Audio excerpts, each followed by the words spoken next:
everybody, and welcome to Storm Reads, and today I'm going to be doing my weekly wrap-up. Sorry it's kind of dark and that you got the ring light glare thing going. I had to turn that on for it to even be somewhat light in here. My room has very bad lighting, and it is overcast, dreary, nasty, kind of chilly. So, we're working with what we got. So, I listened to 7 books and finished 1 ebook. So yeah, so 8 books in total, which was a lot, but a couple of these were really super quick, and one of them I had, well, actually three of them I had been working on previously and just wrapped them up. So, but it seems like it was almost a little bit mystery heavy this week, with 3 of them being cozy mysteries and 1 young adult mystery. So what we have first here is Beyond Reach by Karen Slaughter. It's the worst book ever. I did not like it. It's the last book in the Grant County series, and I give it 2 stars. I don't like this series overall. Like, I even DNF'd like 1.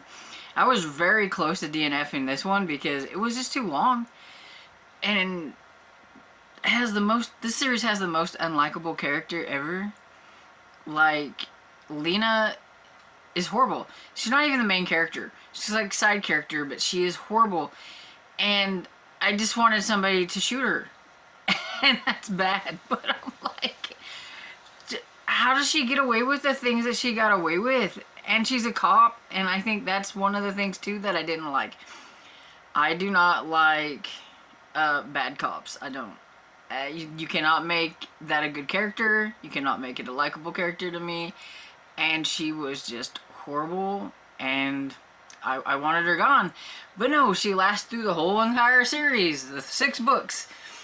And this last one was mostly about her, and I think that's probably why I didn't like it, because we were learning some things that she had done, and some things that happened, like she found out some things about her mother and her uncle, and she was looking for this stuff and get yourself into a lot of trouble, and ends up getting a woman killed at the beginning, and she's in the same car, and so the cops think that she is the one that done it. There's a car blew up, and so Jeffrey comes from Grant County to come rescue her because he's kind of wimpy and he thinks the best of her, and he always kind of tries to see the best in Lena, even though he knows she's not bad.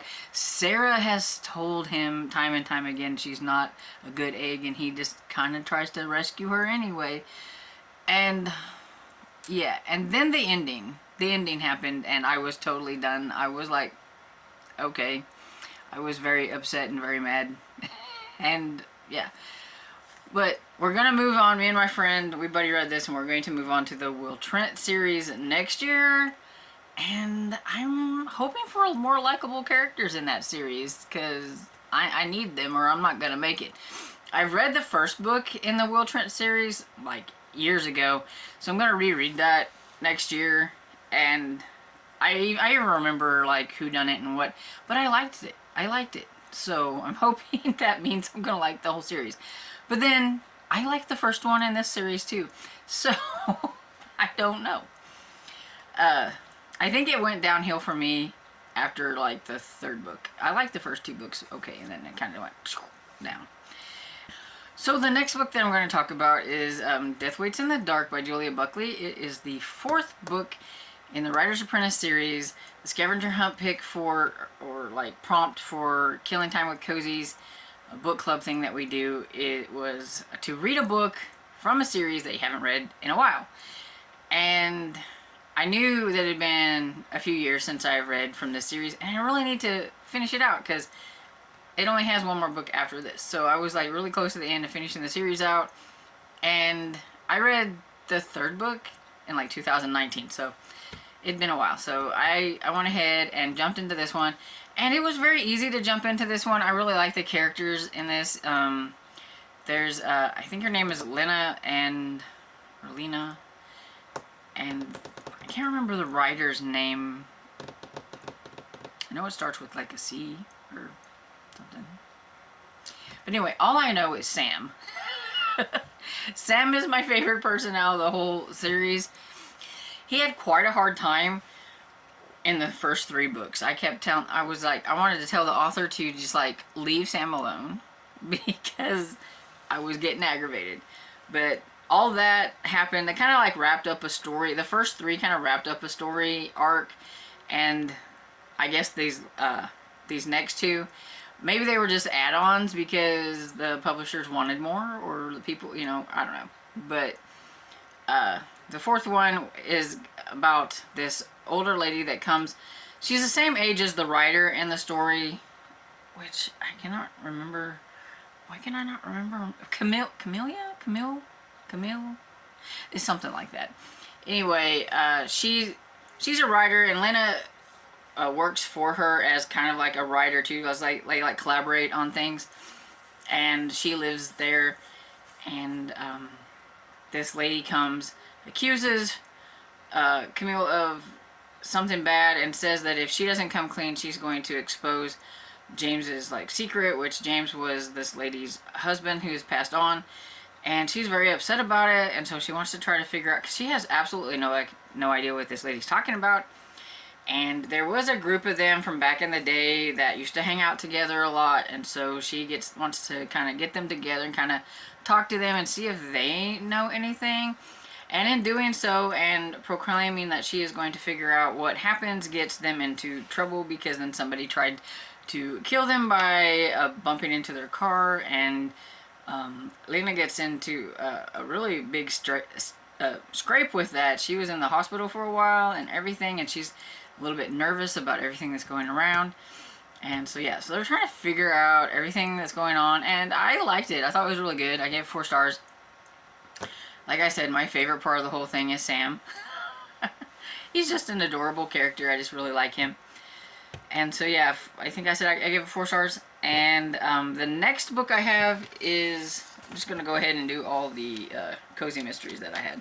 So, the Christie Curse by Victoria Abbott. This one is the first book in the book collectors, that's it, book collectors series. And I think each book is about an actual like author. Like this one is the Christie Curse. So it was about the main character trying to find this Christie manuscript that they thought was running around that nobody knew about. And her name is, Jordan. And she gets a job with this old lady who's got like money to burn or whatever. And she's wanting this manuscript. And Jordan has no idea how to procure a manuscript or do any of that stuff. She never even read Christie before. So she kind of lies her way into this job, and so then she's got to figure it out, and it gets her wrapped up into this whole thing because the guy before her who had this job, he ends up getting pushed in front of a train, and they think it was an accident. It was supposed to be like some like, I don't know, homeless person or something was to accidentally bumped him or did something. It was supposed to have been an accident. But the more she starts looking into things, she's beginning to think that maybe it wasn't an accident, because some things have been happening to her and other things are happening, and she's just like, you know, what is it about this manuscript and everything that's going on, and who is trying to derail them from finding this manuscript, or from wanting the lady to have the manuscript, because the lady she works for, whom I can't remember her name, but she is not a very nice person. Is it Vera? Yes, Vera Van Alst. Look at that, I remembered. She's not a very nice person. She's not very likable and everything. So yeah, it just kind of revolves around all of that. And I thought it was a pretty decent start to a cozy mystery series. I give it 3.5 stars. And so yeah, I will be continuing on with the series to see what happens with Jordan and everything. Then the next cozy mystery that I listened to was A Doomful of Sugar by Catherine Burns, and this was the first book in a maple syrup series, I think. Anyway, the cover speaks fall and all kinds of good fall vibes, and I really wanted to get to it. I wanted to get to it earlier. I just never got around to it, and I was like, you know what? I'm going to try to make time for it. It was a pretty quick listen to and everything, and I really liked it. I think it was a pretty solid start to a series. So in A Doom Full of Sugar, we have Layla, I think it's Layla Quarry, who she finds out that her father has passed away, and she's coming to run things. Well, she finds out when she gets here that she's going to be running things. He left the maple sugar farm or whatever to her, and she just can't believe that somebody murdered her father, because she thought everybody loved her father. He was such a nice man, but evidently there was somebody. And so she's very determined that she's going to figure out what happened to her father, and she pretty much suspects everybody right off the bat. She's a little harsh. I mean, I can understand a little bit, because I mean, she's hurting and her father has been murdered, and she doesn't know some of these people, and so she suspects them no matter what. Noah, who works at the maple syrup farm, he wanted to buy the farm, and so automatically he's like right up there on her suspect list and everything like that, and she's just like hates him right off the bat. She doesn't even give him a chance. She hates him right off the bat. She's like, he's probably the one that done it, and I didn't really care for that very much. I mean, I can understand like kind of where she's coming from, but I still didn't like it. But as it went on, she got a little bit better about things, but she did kind of conclusion jump a little bit and everything. But Noah is one of my favorite characters. He was adorable. He's really, really sweet and nice, and kind of wins her over after a while. There's a certain reason why she starts to not suspect him anymore, but I don't want to say, because I don't think it's mentioned in this in the blurb, and you know, you should figure these things out for yourself. So I won't say, but yeah. So there was quite a few suspects, and I found it a little difficult to figure out part of it. I figured it was really weird, because there was a twist at the end, and so let's just say I figured out the twist part, but I didn't figure out the part before that. So there was a lot of good suspects and everything, and I really liked. I thought it was a really good start to a series, because it's the first one, and I don't remember if I said, but I gave it 4 stars. The next, like, kind of a short one, I wanted to give a nod to nonfiction November, but I don't really read a lot of nonfiction, and Sarah from the Bookish Knitter has always been talking about this author and the Will My Cat Eat My Eyeballs, and how much she thought it was fun, and it was fun. It was disturbing and interesting and fun rolled all up into one, because it is about the author is a mortician, and so she gets asked all these like weird questions, and so basically it was her trying to answer these really weird questions, and I guess one of the questions is, will my cat eat my eyeballs? So and yeah, there was some other really interesting and very strange questions that people ask. But overall, I thought it was fun, and I gave it 4 stars.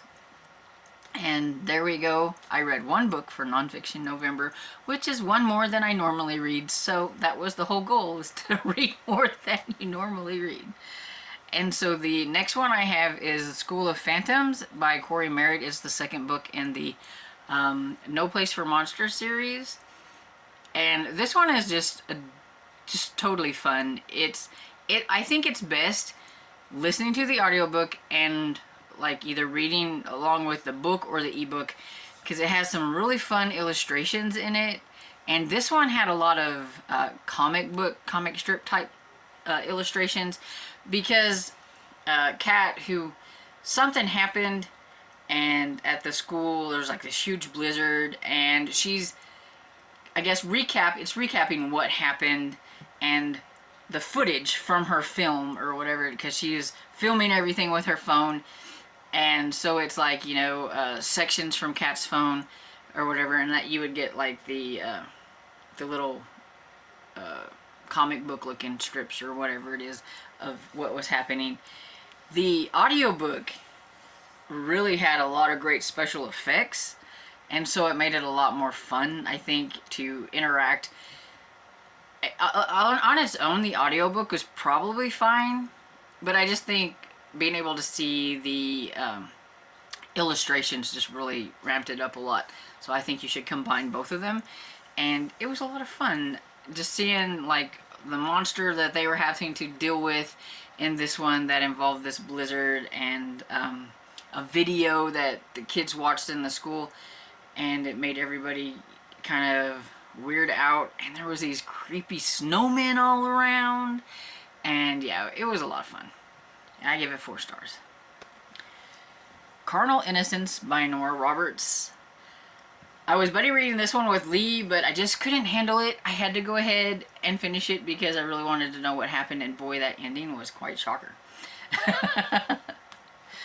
But this one is about Caroline, who is a violinist, and she inherits her grandparents' home in Innocence, Mississippi. She remembers coming there as a child, and she decides that she needs a break. She had a bad kind of breakup with a boyfriend, and she's getting burned out by traveling, being the violinist and things, and she just needed some time out and figured this was the best way to do it. So she comes there to kind of go over some things and settle the estate and all that stuff, and lo and behold, she doesn't know, but there's been a series of women going missing and being found dead, and she ends up actually finding one of these bodies on her property, and that kind of gets her thrown into everything that's happening. And there is Tucker Longstreet, who he's kind of the player about town. And you're not really quite sure what you think of him, especially since it seems like most of the women that have gone missing, he's probably dated, and so it puts him on the suspect list. And so is she or isn't she dating, or not necessarily dating? It's kind of like they just kind of melded together without, you know, after a while, he like wore her down. And so, yeah, but it's like, is he or isn't he? Is somebody else in his family doing it? Or is it this guy over here? I mean, there's a lot of, you know, different people that could have been the suspect in it. There was another kind of storyline with this other guy and some things that happened. But Caroline's not like a wimpy lady, which I liked. She decided to take it upon herself to like learn how to shoot a weapon in case something happens, which was a good thing because she kind of needed that later on. She got her a dog, but she got a puppy, and so she says, I don't know why I've gotten this thing, it's useless, and that's what she'd call it. And I was like, oh, poor little puppy's gonna get complex calling it useless. But yeah, overall, I really like this one. I give it 4 stars, maybe even 4.5 stars. It was a lot of fun, and with that twist ending, probably give it the 4.5 stars because of the ending. Because, yeah, I just didn't see that coming. And so I like this one. I think I've been doing fairly well with my Nora Roberts reading for this month, and with the cozy mysteries that my friend has also picked out for me. The Christie one was one on her list, and I did a poll, and this was the one that won, so I read this one. Oh wait, no. This was the runner-up on the poll, and I went ahead and read it because I kind of wanted to read it. But yeah, I'm doing pretty good with letting my friend pick out my TBR, though I have read a lot of other books that weren't exactly with that, but I've done pretty good. And so the last book I have is the ebook that I read, and this was an e-arc that I had that I wanted to get to. It came out in October, so I'm a little behind, but it's Pretty Dead Queens by Alexa Dunn, and I was kind of conflicted with how I felt about this book and like my rating. And I'm still not really sure about my rating. Okay, so this book is it's a young adult mystery, and it's about Cecilia, who is 17 and her mother has died of cancer, and the only place she has to go is to live with her grandmother that she doesn't really know. Her grandmother, Maura, I think is her name, is a well-known mystery author. Yet Cecilia's never read any of her books, doesn't really know anything about her, and she moves to Seaview, where she finds out that a couple decades ago, maybe like 30 years ago or so, is a while back, that there was a homecoming queen that had died at that school, and Maura wrote a book about it because she was going to the school during that time period, and that became her first mystery, a book that she wrote. She changed a few things in it, but everybody knew that it was based on that murder, and there was a movie made about it. And so Seaview has now become like a tourist town for those who are morbid and want to go see the place where this movie took place, where the actual event happened. And there is a young man who is an entrepreneur, and he is taking people around to tell them all about the town and to take them to the place where it happened and all that stuff, you know. I guess if people are going to come, might as well make money on it. And yeah, so she meets some of the more, I guess, wealthy or more like elite group, especially because of who her grandmother is. That kind of helps her probably get into that like clique a little bit. And she does like the people, and she meets this one girl, Natalie, that's part of their group. And Natalie kind of takes her under her wing, but after a while, Cecilia's like, I don't know if she's doing this as help or just to have a new plaything. But she kind of goes along with it anyway. And there's homecoming is coming up and everything, and of course we are going to have another murder, and Cecilia is the one that finds the body, and it's in the same place that the other one happened. Looks almost identical. So is there a copycat, or did they put the wrong person in jail the first time? The guy that's in jail, his sister has always said that he was innocent, and not everybody believes that. And so Cecilia decides, you know, she's just gonna have to figure out what happened, because she knew this person that died, and coming off the fact that her mother had died, and she's kind of still dealing with emotions and all that stuff, that I guess doing a murder mystery is the way to maybe not think about those things. I don't know. But she puts herself like gung-ho in the middle of everything, and finds out that there are a lot of reasons why somebody might have killed this particular person. And I'm not going to say who the murder victim is, in case I don't know if it says in the blurb, and that way you can just go in and find out. But yeah, there's a lot of people, and it seems like this person was manipulating her friends, even her friends. So you've got like the friends group, you've got adults that might not, you know, want her, see her around. You've got yeah, and then you've got Ben, who is working as a kind of an assistant to Maura, and so you've got kind of a little romance going on, because Ben and her kind of hang out together and all that kind of stuff, and he's kind of helping her, but some of the other ones are kind of helping. But yeah, she kind of goes off the rail a few times. And so it took till about the 30% mark for the murder to happen, and then it just, I don't know, I was kind of bored until then, and so it kind of got a little bit more interesting, but at the same time I thought it was not going quick enough. And so I don't know. But the ending, I really liked how the author did the ending. Like, I think you can kind of guess who done it. Kind of, I think. At least in my mind, it just seemed like, you know, I had that person, like, you know, as the person that I thought, but it was really hard because it was like, was it that person or was it the other ones? But I really thought it was this one. But then some things happened at the very end with the older murder, and I didn't see that part coming, so I thought that was kind of cool. And I think maybe I should have, but I didn't see it coming. And so I'm conflicted on like 3.5 stars or 4 stars. So I'm thinking that maybe 3.5 is my like personal like rating, and then maybe 4 stars on Goodreads. I don't know. But yeah, but it was interesting, and I think if you like young adult mysteries, that you should give it a try, because I did find it, you know, interesting. I really liked the ending part. That was entirely my favorite part.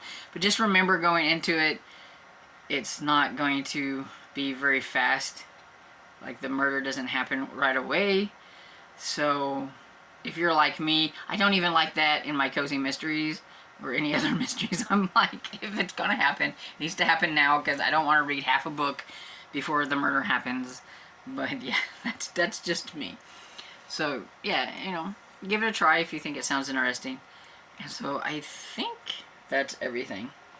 I didn't get to a lot of the books that I said I was going to get to last week, and so still reading them. So I still got Deep Dark and the Quest Kids and the Dragon Pants of Gold. Probably going to be rolling these over. I don't think I'm going to get them done before December happens. It's the same with the ebook that I'm working on, which is Grilled for Murder by J.C. Eaton. It's the latest book in the Sophie Kimball series that I'm working on. I'm only like 7% into that. I really think I'm going to concentrate on one more Nora Roberts, and so I'm reading Blood Brothers by Nora Roberts. It's the first book in the Sign of Seven series, or trilogy. I wanted to try to get one more trilogy in. It depends on how fast I get that in, if I can fit another trilogy book in. But I do want to get one more of the cozy mysteries that my friend picked out, and this one's historical, and I think I'll really like it. So this one's Murder in Mayfair by D.M. Quincy, and it's the Atlas Gatsby mysteries, and so I'm hoping to get that done and some more Nora Roberts, and we'll just see how everything else goes. They'll probably get rolled over to next month, which is going to be a busy month because I got a lot of things I want to get read and want to do and all that kind of good jazz. So we'll see how it goes. But anyway, so have you read any of the books that I mentioned? Please let me know what you thought about them down below. And I hope you enjoyed this video, and if you did, please give it a thumbs up and subscribe, and I will see you all next video. Bye!